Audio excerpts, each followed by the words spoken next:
Selamat pagi Bapak Ibu dan Saudara yang dikasih Tuhan. Salam Patunggilan. Saya berharap istirahat panjenengan semalam baik sehingga pagi ini dapat bangun dengan segar. Bapak Ibu, sebagian besar dari kita ketika tadi bangun tentu melakukan sebuah aktivitas yang banyak orang melakukannya. Ketika bangun pagi, bahasa Jawanya mak cekekal, kemudian akan melihat jam piro saiki, atau di tangan jam berapa sekarang, atau di samping kiri kanan meja. Sebuah petunjuk waktu yang menandakan hari sudah pagi. Kita juga kemudian menjalankan aktivitas selanjutnya di hari ini misalkan, atau hari kemarin. Setelah bangun pagi juga dibimbing atau ditentukan atau kemudian berpatokan pada apa yang disebut jam tadi, sebuah alat yang menggambarkan angka-angka 1, 2, 3 dan seterusnya. Bapak Ibu, kehidupan saya dan panjenengan diakui atau tidak kemudian dikontrol oleh alat ini. Setelah ini mungkin kita akan siap-siap, akan sarapan. Para ibu mungkin akan memasak dan kemudian melihat jam. Si ono setengah jam benang matang supaya bisa dibuat sangu untuk yang kagungan putra, untuk sangu sekolah, atau untuk mungkin yang beraktivitas di luar nanti untuk sangu siang. Dan setelah melihat jam, sebagian kita pun kemudian akan bersiap-siap untuk menentukan bahwa setengah jam lagi harus berangkat supaya bisa sampai kantor, sampai sekolah, tidak kena macet, tepat waktu.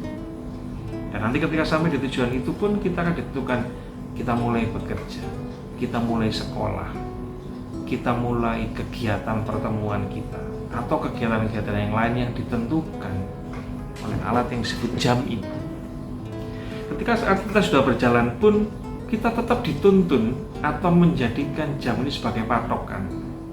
2 jam kita akan rapat, 2 jam kita akan bekerja, setelah itu beraktivitas yang lain, sekian jam harus melalui pelajaran ini dan seterusnya. Dalam aktivitas yang lain, mungkin pada hari Minggu, pada saat bangun pun kita dibangunkan oleh sebuah kebiasaan yang kemudian melihat, oh ibadah jam 6 pagi, oh saya nanti ibadah jam 8, sehingga kemudian kita menentukan harus apa sekarang, kapan kita siap-siap, kapan kita berangkat ke gereja, dan di gereja pun kemudian ditentukan jam 6 kita mulai ibadah, jam 8 juga ada ibadah lagi, dan nanti jam 6 sore akan ibadah lagi. Kehidupan yang berpatokan kepada angka-angka yang terdapat di sebuah alat yang disebut jam. Mungkin ada sebagian dari kita, oh saya tidak melihat jam, saya melihat saja matahari. Ketika mataharinya terbit dari timur sudah pagi. Atau ketika aktivitas siang, matahari sudah di atas kepala, berarti jam 12 dan waktunya istirahat. Atau oh matahari sudah terbenam, berarti saya harus mengakhiri aktivitas untuk pulang. Bisa seperti itu memang. Tetapi pertanyaannya, kalau kemudian pada pagi hari ternyata mendung dan hujan, apakah kita bisa menandai bahwa sekarang sudah pagi? Atau sekarang waktunya apa? Atau ketika siang kemudian hujan lebat dan matahari tidak terlihat, sehingga kita tidak bisa menandai bahwa sekarang siang. Atau Bapak Ibu sedang ada di negara-negara lain yang kemudian jam terbenamnya matahari itu bukan seperti di negara kita. Matahari mungkin baru terbenam jam 11 malam, jam 12 malam baru terbenam. Akankah kita menandai aktivitas dengan tanda dari alam itu? Saya pikir agak tidak pasti dan tidak memungkinkan untuk seperti itu. Banyak orang yang kemudian tetap mengandalkan pada waktu, angka-angka yang terdapat di jam tersebut, sehingga secara tidak sengaja kehidupan kita kemudian dikontrol oleh jam itu. Di sisi yang lain, jam itu kemudian juga bisa menilai apa yang kita lakukan. Misal, karena mengerjakan sesuatu terlalu lama, orang di sekitar kita kemudian atau atasan kita kemudian sudah 2 jam dan belum selesai pekerjaan, berarti pekerjaanmu lambat. Atau anak-anak kita yang sedang menempuh sekolah atau ujian kemudian ditentukan bahwa dalam 2 jam dia harus bisa menyelesaikan sekian soal, yang kemudian secara tidak sengaja akan memberikan sebuah evaluasi bahwa soal ini kalau bisa diselesaikan dalam 2 jam, berarti tingkat pemahaman, tingkat pengetahuan seorang anak itu atau penguasaan materi anak itu pun baik. Sebuah angka ini ternyata bisa menentukan kapan kita memulai aktivitas, kapan kita menyudahi aktivitas. Alat yang disebut jam ini juga dapat menilai aktivitas kita masing-masing, cepat, lambat, atau biasa-biasa saja. Sebuah tolok ukur dalam aktivitas kehidupan. Bapak, Ibu, dan saudara dikasihi oleh Tuhan, Sapa Pagi kita pagi ini dibimbing oleh sebuah tema hidup tanpa firman. Kalau tadi ilustrasi saya di depan terkait dengan jam, kemudian mari kita berandai-andai, seandainya dalam kehidupan ini tidak ada jam itu, atau semua orang tidak menggunakan patokan jam ini dalam menjalankan aktivitas keseharian. Kita bisa bayangkan betapa kacaunya kehidupan kita sehari-hari.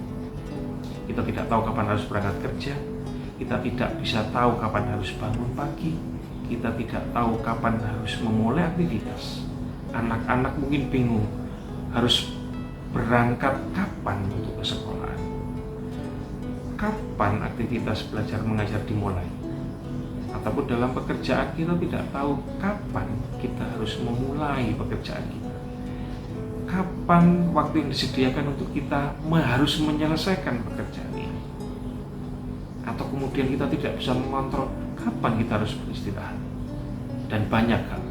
Belum lagi dalam alat-alat transportasi yang sangat ditentukan oleh jam.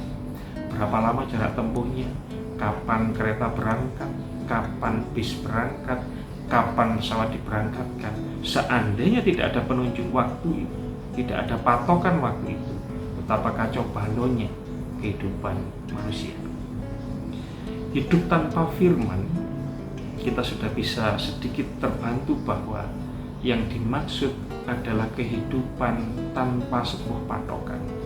Firman bisa diartikan itu adalah Allah, tapi firman bisa juga kita artikan bahwa itu adalah segala hal yang dikehendaki oleh Allah yang disampaikan kepada manusia. Bulan ini adalah bulan kitab suci, dan mari kita mencoba menghayati tema ini. Hidup tanpa firman yang dimaksud adalah hidup tanpa petunjuk dari Allah, hidup tanpa patokan seperti yang Allah kehendaki dalam laku kehidupan kita masing-masing. Sama seperti ilustrasi di depan bahwa kita bisa mengandai-andai kalau seandainya tidak ada jam, tidak ada penunjuk waktu itu, betapa kacaunya hidup manusia. Ada tertulis dalam surat Rasul Paulus kepada jemaat di Timotius dari 2 Timotius 3. Saya bacakan ayat yang ke-15 sampai dengan 17 demikian. Ingatlah juga bahwa dari kecil engkau sudah mengenal kitab suci yang dapat memberi hikmat kepadamu dan menuntun engkau kepada keselamatan oleh iman kepada Kristus Yesus. Ayat yang ke-16. Segala tulisan yang diilhamkan Allah memang bermanfaat untuk mengajar, untuk menyatakan kesalahan, untuk memperbaiki kelakuan, dan untuk mendidik orang dalam kebenaran. Dengan demikian, tiap-tiap manusia kepunyaan Allah diperlengkapi untuk setiap perbuatan baik. Surat Rasul Paulus ini hendak menyuarakan bahwa sejak kecil ada sebuah patokan yang dalam surat ini disebut kitab suci yang kemudian memberi pengajaran tentang nilai-nilai kehidupan, hikmat, dan kemudian juga bisa menuntun, dalam hal ini adalah Timotius, untuk bisa tahu apa itu keselamatan, bagaimana untuk bisa memperoleh keselamatan yang dengan cara beriman kepada Yesus.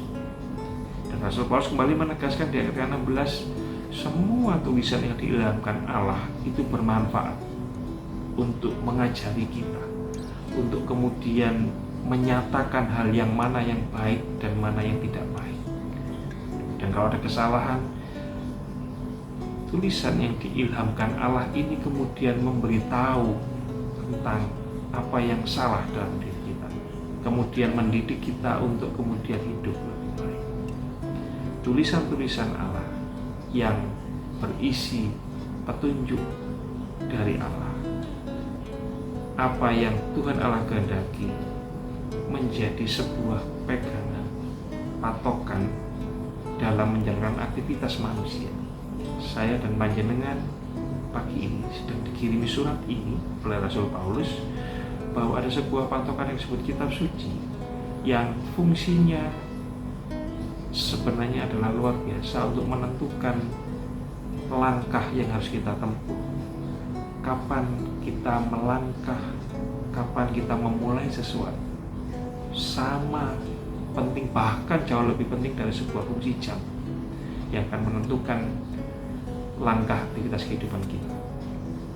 Dan tulisan-tulisan yang dilakukan Allah ini juga disuarakan oleh Yesus dalam kesaksian kitab Injil di Matius 4 ayat yang keempat. Kurang lebih Yesus menyuarakan hal yang sama.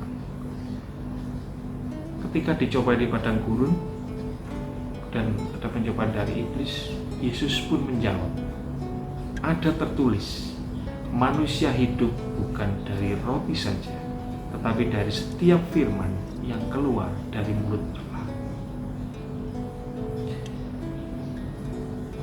Kalimat ada tertulis menunjukkan bahwa Yesus pun menggunakan referensi yang sama untuk mencoba menyelesaikan permasalahan yang ada di hadapannya terkait dengan pencobaan iblis. Dan kalau kita sangat dimungkinkan dasar dari apa yang disampaikan Yesus ini adalah tulisan-tulisan dalam kitab-kitab terdahulu. Karena dalam kitab Ulangan yang berisi tentang khotbah Musa mengungkapkan hal yang sama. Di Ulangan 8 ayat yang ketiga diungkapkan juga bahwa manusia hidup bukan dari roti saja, tetapi manusia hidup dari segala yang diucapkan Tuhan. Musa pun mengkhotbahkan hal yang sama pada bangsa Israel pada saat itu. Dan itu menjadi referensi yang kemudian disampaikan Yesus.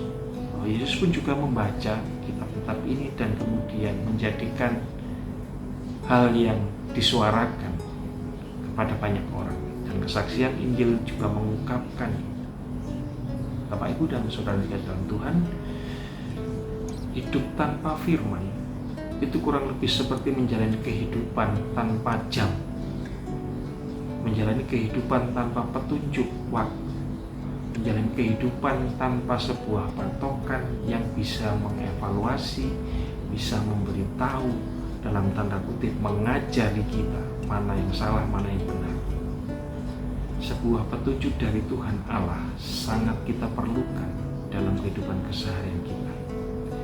Untuk itu sangat jelas disuarakan oleh Rasul Paulus, kitab suci adalah sumber hikmat, sumber pengetahuan yang juga bisa mengevaluasi kehidupan saya dan panjenengan sampai dengan saat ini. Apakah kita bersalah? Apakah kita harus memperbaiki kehidupan kita? Kita dapat melihat patokan-patokan yang disuarakan oleh kitab suci sebagai kesaksian pikiran-pikiran Allah. Alkitab memang bahasa tulis, isinya adalah tulisan-tulisan kesaksian, sejarah kesaksian orang-orang pendahulu kita. Tetapi di dalamnya banyak nilai-nilai yang coba Allah sampaikan kepada saya dan panjenengan sebagai patokan untuk menjalani kehidupan. Ibu, Bapak, dan Saudara dikasihi Tuhan, bulan ini adalah bulan kitab suci, dan kitab suci adalah salah satu petunjuk untuk saya dan panjenengan menjalani laku kehidupan. Mari kita belajar dan terus belajar dari sumber yang berasal dari Allah ini, supaya kehidupan kita menjadi lebih baik. Amin. Mari kita berdoa. Tuhan Allah, kami mengucap syukur memberikan pagi ini kepada setiap kami. Sebentar kami akan menjalankan aktivitas kami. Kalau dalam setiap hari, setiap saat kami senantiasa selalu melihat jam untuk menentukan langkah kami selanjutnya, untuk mengukur, membatasi, mengatur aktivitas kehidupan kami. Pagi ini kami juga ingin seperti yang Kau ingatkan kepada kami, menjadikan kitab suci sebagai tolok ukur, sebagai patokan, sebagai pancatan, sebagai petunjuk di dalam kami menjalankan laku kehidupan kami. Kami ingin tumbuh hidup lebih baik Tuhan, dan kami hanya ingin mengandalkan Engkau dalam menjalankan kehidupan kami. Dan petunjuk-Mu dalam Alkitab biarlah mengajar kami banyak hal dalam menjalankan kehidupan. Terima kasih ya Tuhan. Sebentar kami akan menjalankan aktivitas, kami serahkan semuanya dalam tangan Tuhan.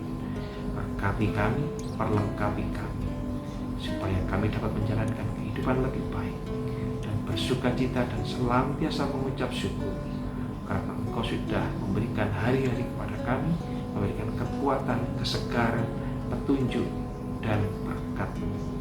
Terima kasih ya Tuhan. Dalam nama Tuhan kami Yesus Kristus kami berdoa dan mengucap syukur. Amin. Bapak Ibu, demikian Sapa Pagi hari ini. Biarlah kita bisa belajar banyak hal dari Alkitab, kitab suci yang kita percayai berisi tentang Allah, apa yang dimaui oleh Allah dalam kehidupan. Selamat beraktivitas. Gusti Allah memberkati.